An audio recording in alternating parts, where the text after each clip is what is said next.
زه کوم سلامونه ډیره مننه. که په پیل کې راته وایي د نړۍ سره مو روابط او ارتباطات تر کومه ځای ورسېده؟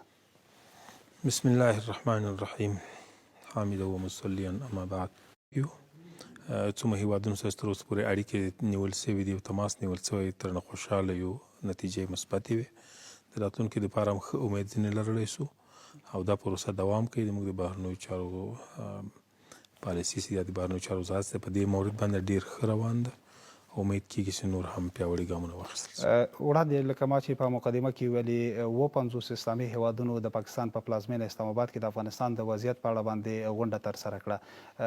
لاسته راوړنې څه شوي د افغانستان په اړه باندې؟ بلې هغه د اسلامي همکاریو د سازمان غونډه ډېر یو مهمه غونډه وه. د سعودي عربستان په غوښتنه او داسې د نورو اسلامي هیوادونو په غوښتنو او همکارۍ باندې جوړه سوې وه او قضیه هم د افغانستان موضوعات و، د افغانستان سره مرسته او همکاري وه په بېلابېلو برخو کې.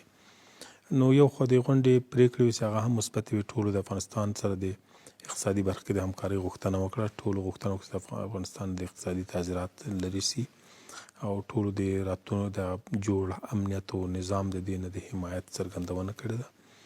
او البته د غونډې له مجلس نه ما سوا هم ټولو هغه ګډونوالو هیوادونو چې هلته وو د هغو سره جلا جلا ناستې وسوې چې هغو کې ډېرې ښې لاسته راوړنې اسلامي امارت درلودلې دي.